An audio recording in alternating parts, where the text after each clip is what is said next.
बिस्मिल्लाहिर्रहमानिर्रहीम।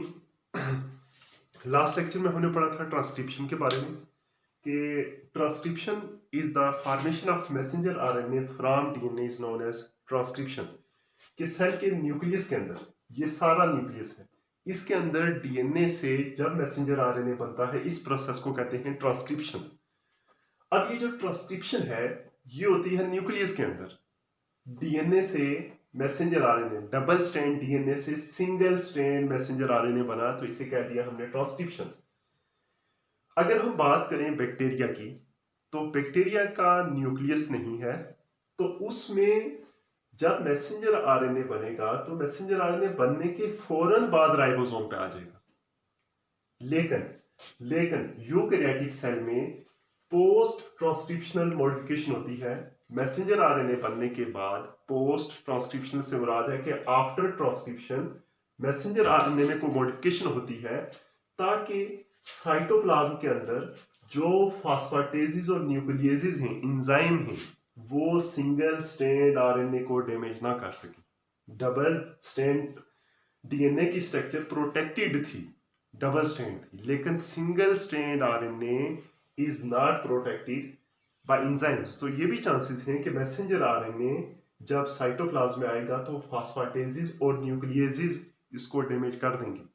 तो उससे बचाने के लिए पोस्ट ट्रांसक्रिप्शनल मॉडिफिकेशन होती है। हमने देखना है कि पोस्ट ट्रांसक्रिप्शनल मॉडिफिकेशन में क्या होगा। सबसे पहले ये है 5 प्राइम टू 3 प्राइम। ये हमने एक मैसेंजर आरएनए ले लिया, इसके न्यूक्लियोटाइड्स हैं,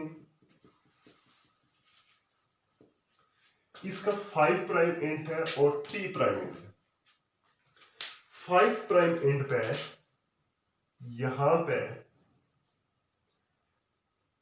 एक कैप ऐड हो जाती है, उसे कहते हैं 7 methyl guanosine triphosphate, GTP. Guanosine triphosphate की कैप ऐड हो जाती है 5 प्राइम एंड पे। जीटीपी 7 मिथाइल जीटीपी की कैप ऐड हो जाती है। और 3 प्राइम एंड पे पोली ए टेल मीन कि उसमें बहुत से एडेनिन मॉलिक्यूल न्यूक्लियोटाइड ऐड हो जाते हैं, उसे कहते हैं पोली ए टेल ऐड हो जाती है। इसके बाद इसके अंदर जो नॉन कोडिंग रीजन है और कुछ कोडिंग रीजन होते हैं। जो कोडिंग रीजन उन्हें कहते हैं एक्सोन और दूसरे होते हैं इंट्रॉन। इंट्रॉन्स नॉन कोडिंग होंगे, तो इसमें से नॉन कोडिंग रीजन को भी रिमूव कर दिया जाता है, जिनका सेल के अंदर ट्रांसलेशन में काम नहीं होता, तो उसे भी रिमूव कर दिया जाता है। ये इंट्रॉन एक्सोन सिलेबस में शामिल नहीं है, लिहाजा इसको फर्दर डिटेल से नहीं पढ़ते। तो बहरहाल एक कैप 7 मिथाइल जीटीपी की ऐड हो जाती है और पॉली ए टेल इसमें ऐड हो जाती है। अब ये न्यूक्लियर पोर की मदद से निकल के आएंगे राइबोसोम के पास, और राइबोसोम के ऊपर आके ट्रांसलेशन का प्रोसेस होगा। तो पोस्ट ट्रांसक्रिप्शनल मॉडिफिकेशन में कैप ऐड होगी और एक टेल ऐड होगी। अच्छा, नेक्स्ट है जेनेटिक कोड। जिस तरह हमने मोबाइल में पासवर्ड लगाया होता है और उसका कोई स्पेसिफिक कोड होता है, या क्यूआर कोड आपने देखा होगा, इसी तरीके से जो जेनेटिक मैसेज है वो भी एक कोड की फॉर्म में होता है। वो किसी जुबान या फिर कोई तहरीर नहीं लिखी होती, बल्कि वो कुछ कोडिंग होती है। उस कोडिंग के मुताबिक हमें पता चलता है हमारे सेल को कि कौन सी अमीनो एसिड बनानी है। तो genetic code is basically a combination of 3 nucleotide that form a particular amino acid. एक स्पेसिफिक अमीनो एसिड बनाने के लिए स्पेसिफिक 3 न्यूक्लियोटाइड्स का जो कोड होता है उसे कहते हैं जेनेटिक कोड। अब जो बेसिस है एडेनिन, ग्वानिन, साइटोसिन, थाइमिन, ये 4 है। अगर 2-2 का सेट होता, 3 का ना होता, तो फिर 16 अमीनो एसिड बनती, 16 कॉम्बिनेशन बनते। तो हालांकि अमीनो एसिड टोटल तो 20 हैं जो प्रोटीन बनाती हैं, तो 20 नहीं बन सकती थी, तो लिहाजा 3 का कोड बना। वो किस तरह कि अब ये 3 का कोड होगा, तो 64 कोड बन जाएंगे। जिस तरह एक है AUG, इसको हम लिखते हैं कैपिटल लेटर में, और कैपिटल लेटर में without punctuation mark, full stop, comma कोई नहीं इसमें ऐड करते, और ये कंटिन्यूसली लिखते हैं एक दूसरे के साथ, इसमें कोई गैप नहीं होता। तो ये है जेनेटिक कोड। तो ये पहले कुछ साइंटिस्ट ने इसको तीन साइंटिस्ट थे, नेडनबर्ग, फिलिप्स लेडर एंड कोरन। इन तीनों ने टेस्ट किया कॉम्बिनेशन को कि ये तीन न्यूक्लियोटाइड क्या बनाएंगे, GCT ये क्या बनाएंगे, AGC ये क्या बनाएंगे। तो इन्होंने ये काम किया कि सेल फ्री मीडियम में प्रोटीन बनाई या फिर अमाइनो असाइल ट्रांसफर RNA बना के इन्होंने देखा कि कौन सा कोड है, कौन सी अमाइनो एसिड को बनाता है। अब इसमें से आउट ऑफ 64 इसमें से 3 जो हैं उन्हें कहते हैं स्टॉप कोडॉन। ये स्टॉप कोडॉन जब आ जाएंगे तो उस वक्त ट्रांसलेशन का प्रोसेस रुक जाता है, फर्दर प्रोटीन की सेंसिस नहीं होती। ये कौन कौन से हैं? UAA, UGA, UAG,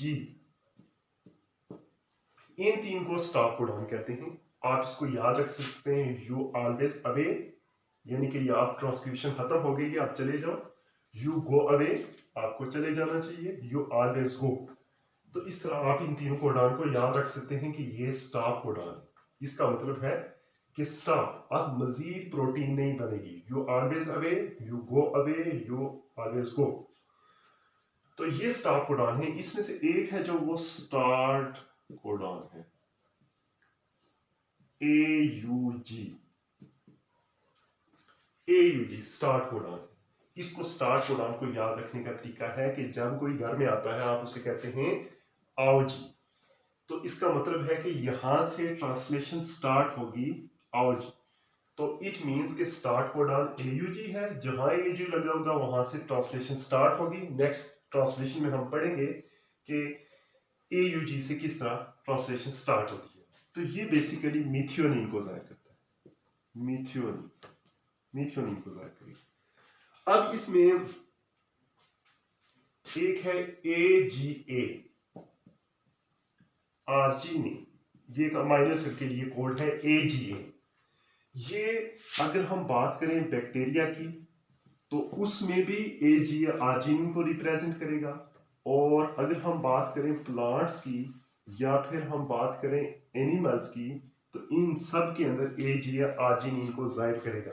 इसका मतलब ये हुआ कि जेनेटिक कोड है ये यूनिवर्सल होते हैं, यानी कि जितने भी लिविंग ऑर्गेनिज्म हैं उसमें अगर AGA आर्जिनिन बनाता है, AUG मिथियोनिन बनाता है, तो सब में AUG मिथियोनिन बनाएगा। ये बात हो रही है न्यूक्लियर DNA की, जो न्यूक्लियस के अंदर DNA है या न्यूक्लियर मटेरियल है। यही वजह है कि जेनेटिक इंजीनियरिंग में जब हम बैक्टीरिया के अंदर इंसुलिन का जीन डालते हैं, इंसुलिन एक प्रोटीन है उसका जीन डालते हैं, तो वो बैक्टीरिया भी इंसुलिन बनाता है। वो न्यूक्लियोटाइड्स जो ह्यूमन के अंदर इंसुलिन की कोडिंग करते हैं वो बैक्टीरिया के अंदर जाके भी इंसुलिन की कोडिंग करते हैं। यही वजह है कि हम एक ऑर्गेनिज्म का जो DNA है वो ट्रांसप्लांट कर सकते हैं किसी दूसरे ऑर्गेनिज्म में, और जेनेटिक इंजीनियरिंग के जरिए से कोई भी इंसुलिन या हार्मोन या कोई भी प्रोडक्ट प्रोड्यूस कर सकते हैं। लेकिन एक इसमें इशू है, वो इशू ये है कि जो माइटोकॉन्ड्रियल DNA है, हमने पढ़ा था माइटोकॉन्ड्रिया का भी अपना DNA होता है। तो माइटोकॉन्ड्रियल DNA है जो, उसके कोड्स डिफरेंट होते हैं as compared to nuclear DNA। मसलन इसकी एक एग्जांपल हम देखेंगे, UGA। अगर हम न्यूक्लियस के अंदर देखें तो ये एक स्टॉप कोडॉन है, स्टॉप कोडॉन। लेकिन अगर हम इसमें माइटोकॉन्ड्रिया की बात करें तो माइटोकॉन्ड्रिया के अंदर ये ट्रिप्टोफैन बनाएगा, माइटोकॉन्ड्रिया के अंदर ट्रिप्टोफैन बनाएगा, ट्रिप्टोफैन। इसी तरीके से AUA है। अगर हम बात करें इसकी माइटोकॉन्ड्रिया की, तो AUA मिथ्योनिन, जबकि हमने पढ़ा था AUG मिथ्योनिन है। इसमें AUA माइटोकॉन्ड्रिया की बात हो रही है, माइटोकॉन्ड्रिया का डीएनए AUA मिथ्योनिन को रिप्रेजेंट करेगा। आइसोल्यूसिन के लिए AGA,